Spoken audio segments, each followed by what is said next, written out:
एक गरीब किसान के बगीचे में लगा एक अकेला बैंगन, जिसके अंदर छुपी थी एक खूबसूरत राजकुमारी। ये कहानी है एक ऐसे चमत्कार की जहां एक राजकुमारी बैंगन से जन्म लेती है और उसकी जान एक रहस्यमयी माला में कैद हो जाती है। क्या वो अपनी जान बचा पाएगी? जानने के लिए कहानी को अंत तक जरूर देखिए। एक गांव में रामू नाम का एक गरीब किसान अपनी पत्नी के साथ रहता था। उनकी जिंदगी तंगहाली में कट रही थी। घर के पीछे एक छोटे से बगीचे में रामू ने बड़े जतन से बैंगन के पौधे लगाए, लेकिन अफसोस उनमें से एक पर भी फल नहीं आया, सिवाय एक पौधे के जिस पर बस एक ही बैंगन लगा। रामू ने उदास होकर अपनी पत्नी से कहा, देखो, बस एक ही बैंगन है, इसे बेचकर क्या मिलेगा? चलो इसे अपने लिए ही रख लेते हैं। धीरे धीरे वो बैंगन इतना बड़ा हो गया जैसे कोई कद्दू हो। एक दिन रामू उसे तोड़कर अपनी पत्नी के पास लाए और बोले, आज इसी की सब्जी बना लो, मैं खेत से लौटकर आऊंगा तो सब मिलकर खाएंगे। जैसे ही उसकी पत्नी ने बैंगन काटने के लिए छुरी उठाई, एक मधुर और कोमल आवाज सुनाई दी, धीरे धीरे काटो, मुझे चोट लगेगी। किसान की पत्नी डर गई और चारों ओर देखने लगी, लेकिन उसे कोई नहीं दिखा। उसने फिर से काटना शुरू किया तो वही आवाज फिर से आई, धीरे धीरे काटो, धीरे धीरे। इस बार उसने ध्यान से सुना तो उसे लगा कि आवाज बैंगन के अंदर से आ रही है। घबराहट से उसका दिल कांप गया।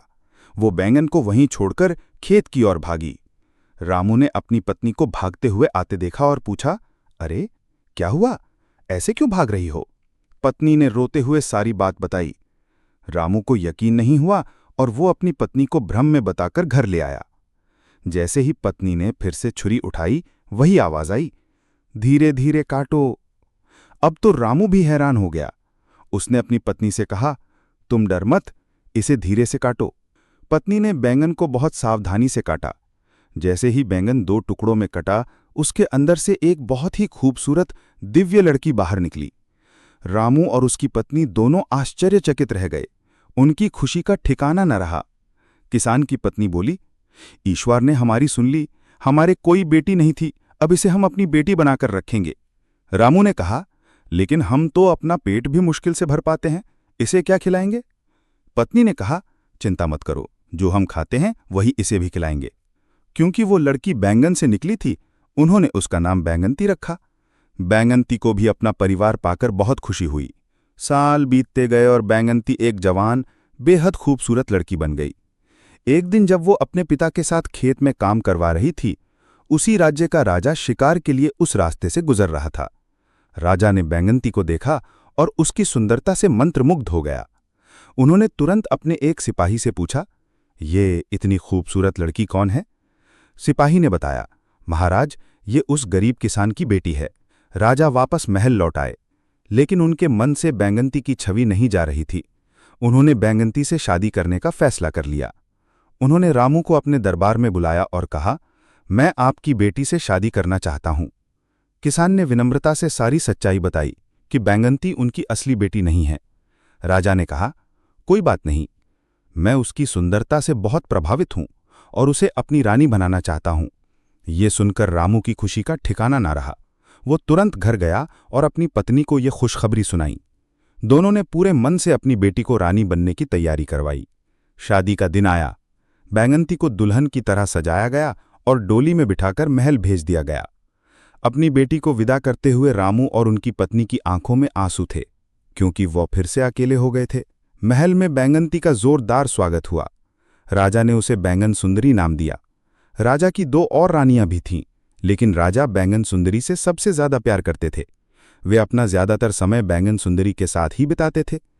राजा की पहली रानी, जिसे बड़ी रानी कहते थे, ये देखकर बहुत जलने लगी। उसे बैंगन सुंदरी की खुशियां और राजा का प्यार बिल्कुल रास नहीं आया। एक दिन बड़ी रानी ने बैंगन सुंदरी से पूछा, बैंगन सुंदरी, तुम्हारी जान किस चीज में बसती है? तुम तो इंसान की कोख से पैदा नहीं हुई हो। बैंगन सुंदरी ने सोचा, ये रानी मुझसे ऐसा क्यों पूछ रही है? उसने टालते हुए कहा, मेरी जान भी बाकी लोगों की तरह मेरे दिल में बसती है। बड़ी रानी ने कहा, यह सच नहीं हो सकता, तुम मुझे सच सच बता दो। अगर कभी हमारे दुश्मनों ने तुम पर हमला किया तो मेरी रक्षा करने के लिए मुझे ये जानना जरूरी है। बैंगन सुंदरी उसकी मीठी बातों में आ गई। एक दिन उसने अपने जन्म की पूरी कहानी बताई और कहा, मेरे पिता के बगीचे में एक पुराना कुआं है, उस कुएं में एक संदूक है जिसमें एक डिबिया है और उस डिबिया के अंदर एक माला रखी है।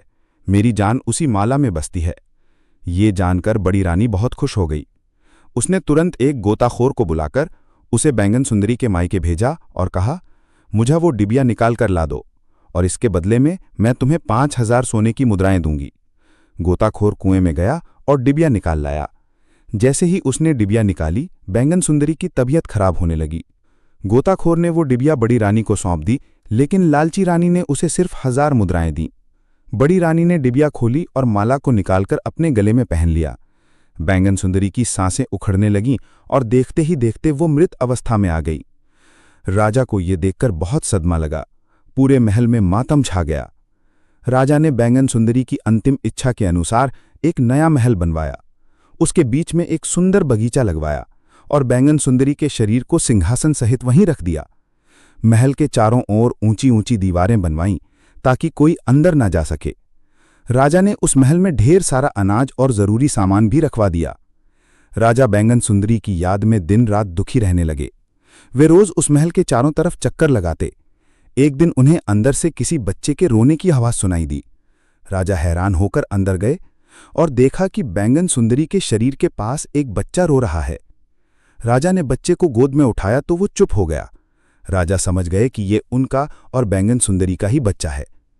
अब राजा रोज बच्चे से मिलने जाते, उसे खिलाते, उसके साथ खेलते और रात होने पर उसे बैंगन सुंदरी के पास सुलाकर लौट आते। ऐसे ही दिन बीतते गए और बच्चा बड़ा होने लगा। एक दिन राजा ने बच्चे से पूछा, बेटा, तुम्हें रोज खाना कौन खिलाता है? बच्चे ने मासूमियत से कहा, मां। राजा हैरान हो गए। उन्होंने बैंगन सुंदरी की तरफ देखा तो वो उसी अवस्था में लेटी हुई थी। राजा ने पूछा, बेटा, तुम्हारी मां दिन में क्या करती है? बच्चे ने बताया, वो दिन में सोती है और रात में उठकर मुझे खिलाती है।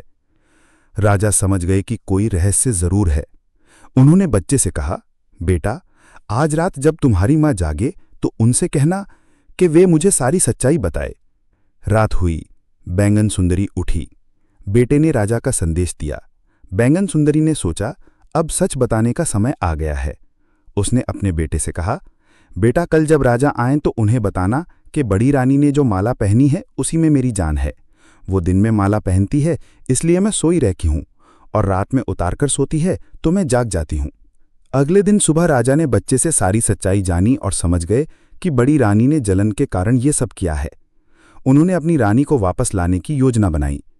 एक रात राजा बड़ी रानी के पास गए और कहा, रानी, हमारे राज्य पर दुश्मन हमला करने वाले हैं, तुम्हारी जान को खतरा है।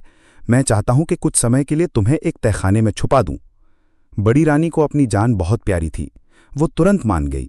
राजा ने एक तहखाना बनवाया और बड़ी रानी को उसमें बंद कर दिया।